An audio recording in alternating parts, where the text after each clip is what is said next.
This podcast is brought to you by Gaikiken Sake. Gaikiken Sake. Drink it, stupid. Drink it until it freaking tastes good. And for me, it's about maybe 50% of the bottle before it starts, getting too understandable. Oh, good lord. This thing is almost cashed and still doesn't taste good. Alright. And they didn't actually pay us for that. But if you want to. Yeah, by all means. I mean, I'm a corporate whore. Just money. Let's go. We might have to redo that product placement, though. Talk about how we like it. Oh, crud. Yeah. Anyways, welcome to the first Steam1st podcast. It's going to be a bit rough right now. This is our very first trial run. Things are going to be a little different in the future. But basically, it was time to poop and get off the pot, and I've been on the pot so long that my flesh is now seriously melded to it. This is Pandora. She helps me review the games too. Oftentimes you'll read her opinions on it as well. Usually when she digs her claws in to control my hands. So, with that out of the way, I am J.M. Bond. I'm Kevin Gibson. And it's good to actually be here and doing this. So, starting out, Kevin, I understand you're playing Besieged. Yeah, it's an early release title at the moment. You can pick it up for about $6-7. I should have my first impression piece posted sometime this week. Yeah, I mean, if you are into stuff like Kerbal Space Program or Minecraft, physics-based games, it's definitely worth checking out. And I always enjoy, making crazy weapons to destroy hundreds of soldiers and stuff, so that's always fun. Yeah, so I mean, it's worth checking. Cool. How difficult would you say it is creating stuff? Because I am just a creatively bankrupt doofus when it comes to trying to make these machines and whatnot. Yeah, I mean, I am too. It took me about, I want to say, a good 2 or 3 hours until I figured out how to make a catapult successfully. So that was fun, because the first couple attempts I would have it set up properly, so I was able to shoot it out, but it would destroy the whole contraption as I did so, or I wouldn't be able to control it, so that was fun.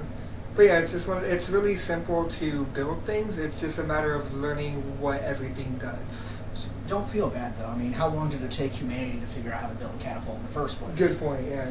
See, and I was like, I wonder what would happen if people with our minds today were back in that time frame and all the crazy contraptions we would come up with, because it seems like we think more outside of the box now than they used to. I would posit that would be a smoking crater instead of an actual planet. I agree, yeah. But it's fun because the game right now, like I said, it's early release, so it's not completely finished yet, but they have a sandbox mode and 15 different levels, and every level you have different objectives. Like one would be destroy a windmill on top of a hill. Another one would be there's an army of 100 different soldiers, and you have to kill 90% of them before they destroy your machine. And yeah, I mean, like I said, I'm very unconventional in the ways I was going about it. I'm like, okay, let's build something that can move. Sweet, I did that. Took me about 20 minutes. Okay, it's on the hill. Let's just build a huge wooden pole that would go up and extend out, and then just tap it. And that's how I did it. I don't think that's the most effective way of going about it, but it got the job done. Right. Well, that actually, with me being creatively bankrupt, that sieges perfectly into a game that I just put a review up recently for Reassembly, which is this kind of 2D top-down, open-world, almost an RPG type of thing. And one of the cool features about it is you do build your own spaceships putting together the hull and everything, lots of geometric shapes. When you actually pull up the blueprints and everything, as you're putting it on, it looks really simplistic. And you can pretty much throw anything anywhere, assuming things like steering the ship and actually having the proper amount of firepower isn't important to you.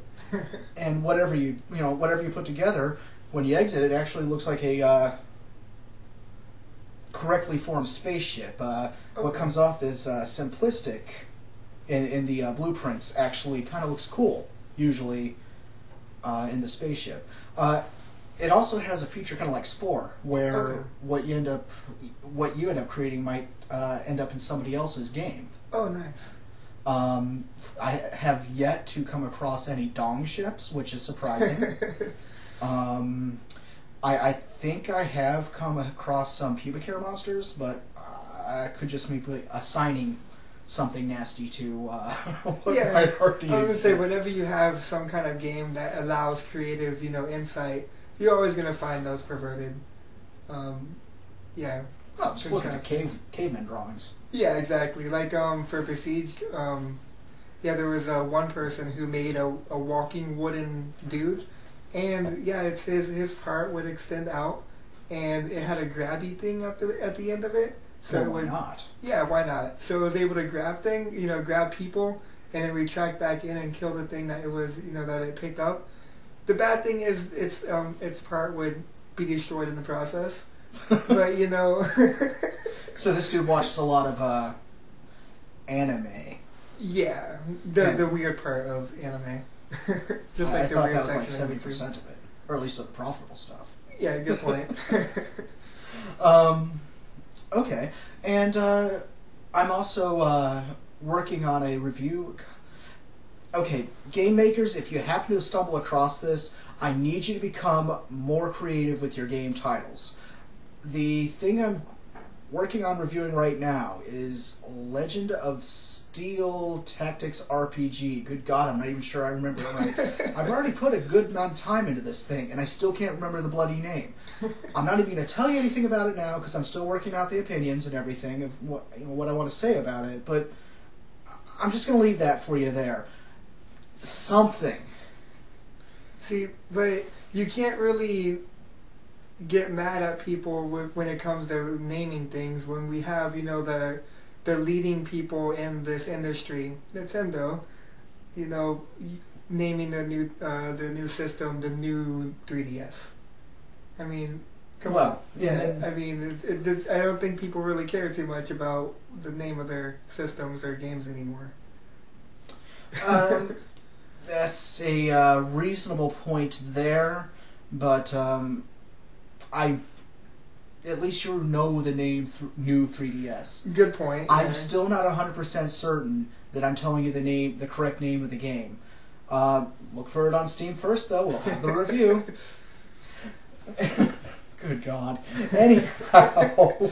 Well, getting back to reassembly real quick, one question I had is the graphics themselves, like, are they very realistic looking, or is it more... Did you happen to play Pixel Junk Eden? I have not, no. Oh, okay. The spaceship itself, you can zoom in, zoom out, and it looks cool. Okay. It looks like a futuristic piece of technology screaming through the stars. But a lot of the environments have a very abstract nature. You can fly around, and you might come across some planets that have these weird wavy plant-type things coming out of it with resources you can collect. Okay. So it's a mixture of abstract with super cool future realism, if you will. Okay. So you have that there, and particle effects. Holy crap, do they go... they love them some particle effects. You blow pieces off the ships, they go careening off into space, and your ship itself, if you survive long enough, like a modern FPS, it'll actually rebuild itself. So, oh, nice. Okay, you might have an onboard factory that got blown off, which I described in my review, happened to me. And but if I manage to escape and hide, it'll grow itself back. And there's actually in the I'm doing it, to camera, right-hand corner if you're looking at me, a close-up of your ship, so you can kind of see the pieces fade back in and rebuild themselves. And it's a pretty cool effect, especially for it was a Kickstarted game. Okay. Definitely very indie. This is not something that you would mistake for your AAA titles. Yeah. But honestly, if it was between that and one of the most recent AAA games, Evolve, I would have to say, yeah, I'd rather play Reassembly. Yeah. I mean, when it comes to, like, as if anyone's read any of my, reviews so far on Steam1st, like, for me, I love graphics, so, I mean, if it's visual eye candy, obviously that's a bonus, but, I mean, I would much rather play a game that is more centered around a decent story and innovative gameplay. So I mean, if those two are the highlighted features, then I mean, just it not looking the best isn't really a huge downside to me. Well, with reassembly, I would say it definitely looks good, but if you want story, you make your own story. Yeah, and with games like that, obviously there's not going to be a story, so it'll be more the mechanics and the gameplay itself that I would rather feature than amazing, visual eye candy. Right, absolutely. See, and also like if it's a game that is trying to be realistic or have that realism effect, but it fails to do so, that also that's like a deterrent to me. But it seems like reassembly is more of it knows it has an abstract, scientific sci-fi feel to it, so it's not trying to be realistic like Grand Theft Auto and stuff of that nature. Okay, let's back up for a minute. If you think Grand Theft Auto is for a minute realistic, well, the gameplay, like the way it looks, like visually, is what I'm getting at. Yeah. Nice retraction. Oh my god. No, that's totally over the top. I mean, theoretically, I guess you can get it. You can do that in real life. I mean, it's not gonna work for you too well, but you can easily blow up a cop car with an RPG if you want to. Okay, I'm going to ask where you get this RPG. Black market, Black market. Why has it always got to be that color? Sorry, Okay. Don't blame me. Blame the person who made it. And next year, you tell me Saints Row 4 is a political simulation. Oh yeah, exactly.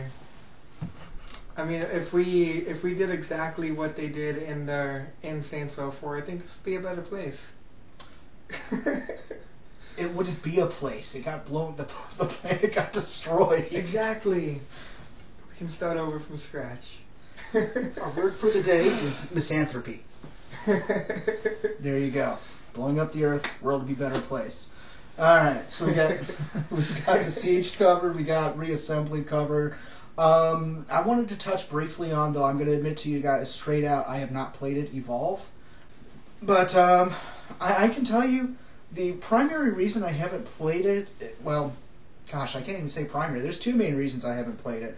One, the DLC portion that everybody's talking about, frankly, it kind of grosses me out. What you got here is each class of the human players have 3 different characters, but you can only start off with one. Yeah. And then there's, for the monster side, there's 3 monsters, and you only start off with one. You have to actually level up and unlock that. Which works, yeah. And by all accounts, the grinding is slow, which is cool because it makes you appreciate it when you get it. Yeah. But on the other hand, they are selling oodles and oodles of DLC. Before this even came out, they're saying this is going to be a platform for DLC. And you just feel like if they had taken all the stuff that they are selling for DLC and included it in the game, it would feel like a more complete product. Yeah. But 3 apiece with slow progression, that's a really teeny carrot and a pretty big stick. Yeah. So you're saying the DLC is being released right away, or? Oh yeah, it's already out. See, that's my thing. Like, if you are releasing a game, and I don't feel like you should already have DLC there as well. Just couple that with the game itself. Like, I understand the whole DLC concept. Like, maybe 2 months, 4 months down the line after you created the game. Mm-hmm. But I don't know. I just feel like that's just a cash cow marketing type thing that I'm not okay with. Yeah, well, yeah, exactly. I am not. You milk the udder so much, you're starting to get strawberry milk. Yeah. It's pretty gross, and that's not strawberries. So I haven't. I've. That's one reason I haven't been playing it. The second one is we're talking about a full-fledged retail $60 release that's multiplayer only. Now, I don't know about you, but with me and multiplayer games, I know you're a big Dota fiend. Yeah. But me and multiplayer games, I'm not going to spend a full price for something that's only multiplayer, because usually with multiplayer I go in, I'm all excited about it for literally a week. Mm-hmm. And then I decide, you know what, I don't want to wait in lobbies for the game to load. I don't want to have to deal with jerks screaming in my ear if I'm not playing with friends, and it's very difficult if you buy a multiplayer only game with the understanding of this is only going to be fun if I play with friends. First of all, you're asking all of your friends to commit to that $60 purchase, and then you're actually going to say, yeah, we're all going to have a good, solid, at least 1 to 2 hour chunk at a time, at the same time, in order to enjoy this. And that's just not feasible. And now I understand why you don't like Dota. Because that's pretty much what Dota is. Right.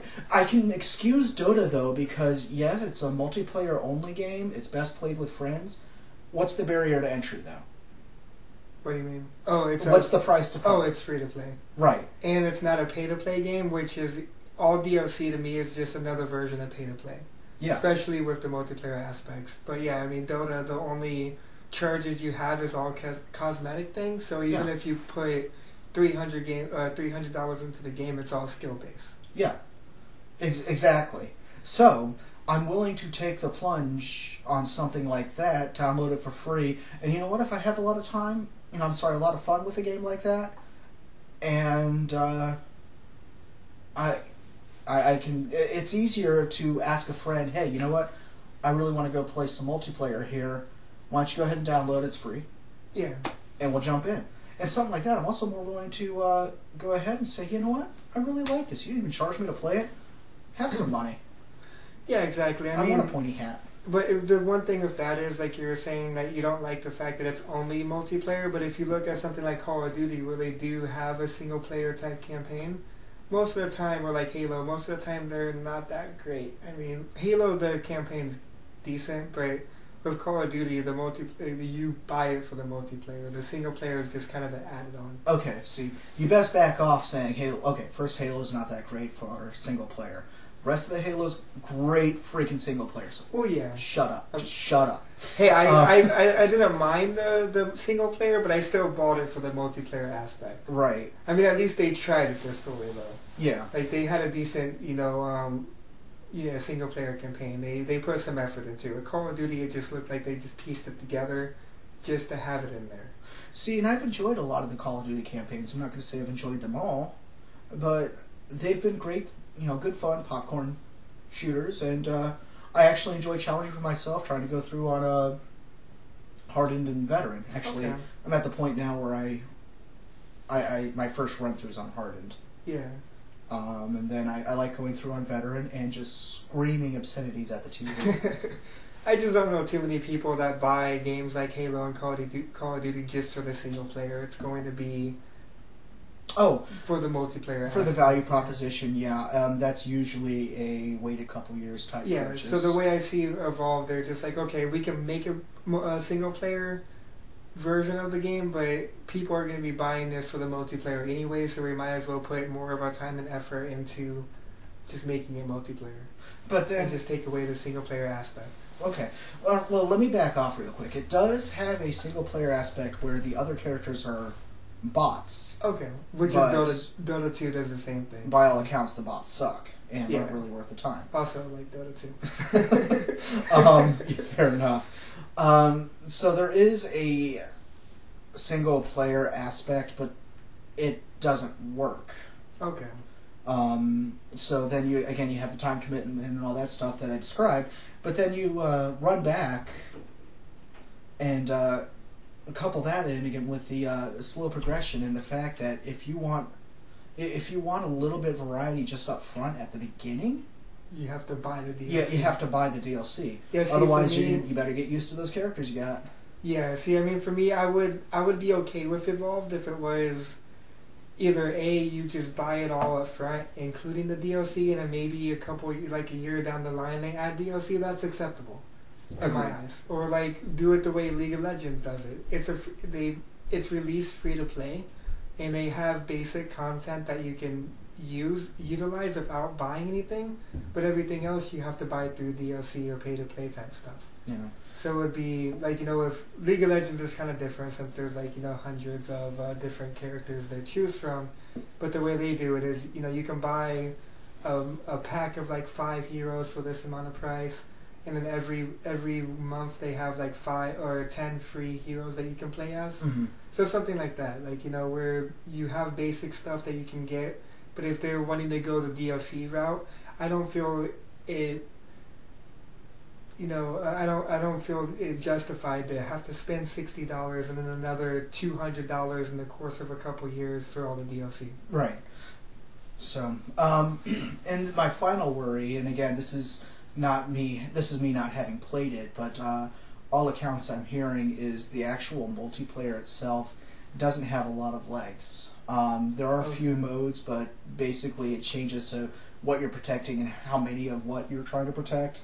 Now I can see them adding more to that later, just Yeah. like the way Dota and League of Legends does. But the only thing I'm gonna get really upset with is that if that's gonna be also a DLC thing. Mm-hmm. Like, you only can play this mode if you have this DLC. So then Right. it'll become like if you just bought the new DLC, but I don't have the money to afford it right now, and that new mode is amazing. That's all you want to play. I can't play with my friend now because I didn't spend the money on it. Okay. And that's kind of what Halo and Call of Duty does as well. That is true, and I've been bagging on it and explaining why I don't want to touch it, but I will at least say that the developers have come out and said, you know what, we're going to be making more maps. Maps are always going to be free on this one. That's good. See, I can respect I'll that, give them because points for that. that's one thing I absolutely hated with Call of Duty, because I used to love COD back in high school. I used to play the crap out of it. Mm-hmm. But my issue was, like, you know, the new map pack would come out for $10, which is cool. But if your friend has the map pack $10? for like one map pack, that was back when I was playing in high school. It might be I more was now. going to say it's like 15 now, man. Oh yeah, it was like $9 to $10. It might have been more depending on how large the DLC was, but True. yeah, it'd be like, yeah. So he got the new map pack. I can't play with him now because he got the new maps and I don't, Mm-hmm. unless he turns that feature off. Right. And I don't know. I don't agree with that. Yeah. No, I see what you're saying there, where there's not only is there a $60 barrier entry, then you're adding another $15 barrier entry Yeah. if you want to play with your buddy, unless you goof. And most likely they already have all those maps made, and they're just not releasing them until a later time just for the cash cow factor. Yeah. And also out this week is new Resident Evil, Revelations 2. It's an episodic game, and first episode's out, and you know what you have there is if you want a horror shooter, you're going to be doing okay for yourself there. It's pretty good, especially the raid mode. There's a lot of legs to that one. Level up, unlock new things for your character and all that. It's pretty fun. But if you want a Resident Evil game, you're pretty much going to be out of luck. Well, is it gonna play kind of like the first Resident Evil Revelations? Um, Because I played that one on the 3DS. Okay, it's yeah. 'Cause that was going off they're the trying Raccoon to. City one, wasn't it? Yeah, no, If I they're. remember correctly, yeah. I think Revelations was the one on the boat, Okay, yeah, you're right. and I just played that one screaming I'm on a boat every 5 seconds, I'm much on to a the boat. detriment of the rest of the people at the laundromat. I apologize, guys, but I was having fun. Yeah, it's bizarre that they made this episodic when they could have just released it as a full game. This is another one just chock full of all sorts of additional DLC. And it just seems like that's where games are going nowadays. It's because they know they can get, the developers know they can get away with it, so that's what they're doing. I mean, and to be fair, I understand, because if I was a developer, I would want to try to make as much revenue as possible off my game. Yeah. So it's just, I mean, I don't know. I just don't feel it's fair to the gamers. Yeah. Well, that and special editions too. Yeah. And for the whole thing with special editions, you can blame me. I bought the Halo 2 special edition because I really like that steelbook case, and that's when they were testing the waters on this type of crap. Sorry. Yeah. So, with that said, I also want to cover some news. Basically, this happened last week. Basically, you got the Greenlight program, a popular program. Some developers were trying to get a leg up on the competition. They really wanted to be on the Steam store, and so they ended up offering free Steam keys for their game if they get greenlit. And in order to decide who gets the Steam keys, you vote for it. So basically, you were getting a free copy of the game for a vote. So dirty. See, Steam actually, they came out, did a post and said, okay, guys, enough's enough. We're not going to stop you from, I'm paraphrasing here. We're not going to stop you for doing this. But if you do this, we obviously will know about it. And that's going to factor in our decision as to whether you get accepted through the Greenlight program to be added to our store. Because what they feel what it does is it poisons the marketplace. Where if one company's doing it to get a leg up on the competition, every other company's going to be looking, going, gosh, do we need to do this in order to get accepted through? Because then at that point, it's not about what games are, have decent quality or great concepts. It has to do with who's willing to give out as, more free stuff. Right. So from Steam's perspective, it's not so much a vote for would you buy this game if it was added to our marketplace, which is the intention of the whole Greenlight system. Yeah. It's who likes free stuff? Yay! It becomes an episode of Oprah. You get a free game. You get a free game. Now, I'm of two minds on this because it's Steam's marketplace. They're being very reasonable about it, saying, okay, look, we'll know if you do that, and that's going to factor into our decision. Doesn't disqualify the developers from doing that. Yeah. If they do it, they're not automatically blacklisted. Yeah. But because in theory, when it's all said and done, it's their game. They can give it away if they want to. So, right. I mean, but they feel that it's not fair. Yeah. It's not fair. So I understand Steam's perspective, but then you have the developer's perspective, who's trying to do everything they can in what is becoming an increasingly overcrowded marketplace. Much as I love the Steam platform, there's a lot of garbage on there right now. Yeah. The amount of curation that's being done at the shop level is become minimal at best. We're seeing a lot of crap. They're trying to stand out. They need to market. Yeah. Something that's commonly done in marketing is giving out free stuff to the fans, including the game itself. Fan gets a copy of the game, they like it, they tell their friends. Yeah. Which is the same concept as, if you're reviewing a game, you get it for free in order to give out the good, But see... A little different, but yeah, I still believe the same concept. Reviews are different in that if I get a game for review, I got the code. That's not going to taint my judgment of the game, simply because I approach it as, okay, I'm going to pretend I spent whatever X amount of dollars it is to own this game.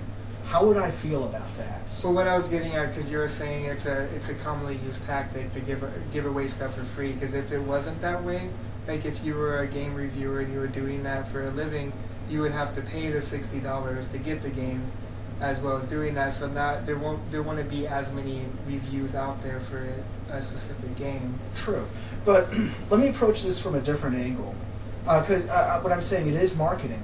Yeah. I was at PAX Prime of last. Flombeer was there, maker of Luftrasses, Super Crate Box, Nuclear Throne, lots of popular games. They were showing off Nuclear Throne, which is still in early access, and I do highly recommend it. So what's the basis of that game? Okay, well, not germane to my story, but it's kind of like a roguelike shooter. Okay. Top-down, and as you level up, you gain different mutations to your character that add different abilities, powers, that type of thing. It's extremely difficult and very, very fun. Okay. But yeah, I got you off topic. what they had going on there at PAX Prime is once an hour, sit somebody down. He's got 3 tries to go from the beginning of the game to the end, reach the throne, and beat it. Anybody who witnesses the person doing that got a free Steam key. Oh, nice. So that's very innovative marketing. I like that. Right. So I ended up getting a free copy of the game. I was salivating for it before. The only reason I hadn't bought it at that point was I was on a very bizarre addiction to spending each and every cent I had on Steam towards those cards so I can level up my account. I'm at level 50 now. I'm done. But Good that's job. what, yeah. I'm proud of you. I don't understand what that was about, but it was bizarre. Yeah. So anyways, that's why I hadn't bought it. So I ended up with a copy of this game because I saw somebody pull this off. And again, they gave away a Steam key. They were already on the marketplace there. And there was a lot of buzz about that game for what was ostensibly a really small booth there. Mm-hmm. And later on, January the 1st, I believe, before this, they announced, hey, everybody who has a copy of this game is going to get a free giftable copy to give out to friends. So I ended up with 2 copies of this game because I witnessed this guy do this. Yeah. And that's out there, but I'm telling you, it's great. I'm telling the fives of people watching this, it's a freaking good game. The fives of people? Am I being too generous? Yeah, I was going to say more like 2, like myself and you after we finish it. I'll make the wife watch it. Okay, that's 3. There we go. But to be entirely fair, I had played a bit of it at the same conference at a different booth, I believe, because it's going to be released on PlayStation. Okay. I had played it there. I already knew I really wanted it, and I'd seen it before, and Vlambeer's freaking awesome. Yeah. I mean, Luftrosters is one of my... I hesitate to use the word favorite, but it's one of the best games of last year. It is so addictive. Switching out parts. It's a side-scrolling shooter, kind of wraps around Defender-like, classic Defender-like, and survive and earn points. Oh, nice. And you reach certain point thresholds, you complete certain challenges, you unlock new pieces to your plane. So it's like something you could probably find in an arcade, if those were still very around. much so, yes. Very simple, yet unbelievably addictive. But nice. They know their business, so... So my opinion is, again, it's split.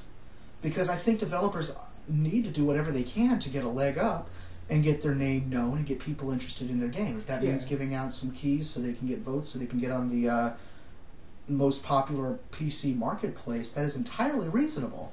But also the downside of that is people that have a crap game could be doing that, and then games that shouldn't be on there will be on there because they wanted to give away free stuff. But they're on there anyways. There's tons of crap games. Good point.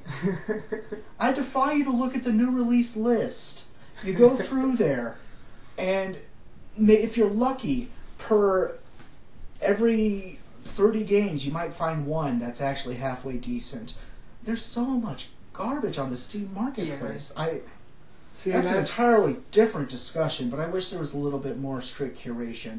Because it's both its blessing and its curse. See, it's one of those things, like, it's so hard to find a medium when it comes to this. Because if you look like 10, 15 years, in the past, it was really hard for indie developers to make a name for themselves. Mm-hmm. Like, if you weren't working with a bigger, developing company, you weren't going to be able to get out your content. Mm-hmm. Like, it was almost impossible. So the fact that Steam is there and Greenlight, like, I really do love the idea of that happening. And obviously when it comes to something like that, just like YouTube or stuff of that nature, you're always going to have that crap content. So right. I do applaud Steam for trying to find a way to narrow down the crap and filter out the crap as much as they possibly can. Yeah. We're just about done. We're about ready to wrap up this first episode here, but I do want to cover one more topic, one that I actually have not discussed with Kevin here yet, and that is Nintendo. I am at the point now, and we're talking purely hypothetical stuff going on, but we brought up the Wii U and the new 3DS before. Now, by all accounts, 3DS is doing gangbusters. They're definitely able to hold up okay there. Yeah. Wii U, not so much. Now, Nintendo has this stable of classic games in their catalog. You've got your classic Metroid, your classic Super Mario Brothers. Still selling the stuff on their virtual console. People have been clamoring for them to go to mobile. That is all well and good, and I could see them succeeding in that space. But what I would love to see them do is actually take just that back catalog of classic games. Emulators already written. Yeah. They can take that, port that over to Steam, and start selling games on Steam. Yeah, that would be interesting. I don't know if they ever would, though, because Nintendo is one of those companies that are really big on their copyrights. Like, when I'm big into Pokemon and like Super Smash Brothers and stuff like that, and they are really, like, for the longest time, like, people that were wanting to do Let's Plays of Nintendo content, Nintendo was trying to not allow them to do that. So they're really strict on their stuff. Like, they don't like their content being publicized in ways that they don't want it to be. I can totally understand that. My counter argument is people are already downloading ROMs and emulating it on the computer. Of course, yeah. Why not actually? There's people who just that's how they want to play the games. Yeah. Is on their computer with the ROMs, with the adjustability that's provided there too. Especially when it comes to like things like Pokemon, it's really nice to have the fast forward feature when the whole game is about grinding. Why not have? Why not give people who want to play that way a legal option to do so? Yeah, I agree. And we can all see with EA's Origin and the Uplay store from Ubisoft that there's already enough fractions in the marketplace as there is as far as these e-stores. Why not go ahead and take their product that they know is popular and put it on Steam? Yeah. Yes, I was just lamenting a few minutes ago that there's too much garbage on Steam. Let's go ahead and up the count of good stuff. Yeah. You can have put on classic games. Oh my goodness, you can make gangbusters on those freaking cards alone. You'll probably make an addict of me again, and I hate you for that. But I really see... Again, they're already... It's a market that they haven't cracked because they've made no attempt to. Yeah. See, and I understand why they want to do it, but if one of the 5 people listening in is, works for Nintendo, we are talking to you. That would be a great idea, so you should get on that. So, to me, it just makes good business sense. But yeah, I agree. On the other hand, I'm sitting here in a living room doing a podcast about video games as opposed to working for one of those companies. So take that with a grain of salt. And with that, that's about it. My name is Jay Bond. You can find me on Steam1st, of course. I'm the site manager. Oh, big title. You're fired. And can't buy. I'm doing the editing for you, right? Oh, crud, you're rehired. Yay! I get a job back. You can email me at jasonmbond@gmail.com. Don't have one for the domain. Whatever. Sorry. You can also find me on Twitter at Goatus. That's Goatous. And that is also my Steam handle if you want to hit me up and maybe see what I'm playing and stalk me creepily that way. That's cool. And you, Kevin? Name's Kevin Gibson again. I just started working with Steam1st about 2 months ago, a month ago. Yeah. Yeah, so I'm enjoying it so far. You can find all of my content on there as well. My Steam name is Program33, or Doctor Program, I think is how I have the name set up at the moment. I don't know what my Twitter is, so I'll give you that next time. But yeah, that's pretty much it. I'm always looking for more people to play Dota with when I find the time to jump on there. So if you play Dota as well, hit me up. Yeah, that's pretty much it. Cool. And if you're at this point, thank you very much for watching the entire thing. We hope we entertained you, or at least made you think, or, gave you a laugh, because we're so bad at this. Either way, it works. So, until next time, from Gaika Kensaki, drink it, stupid! Drink it! Okay, I'm sorry.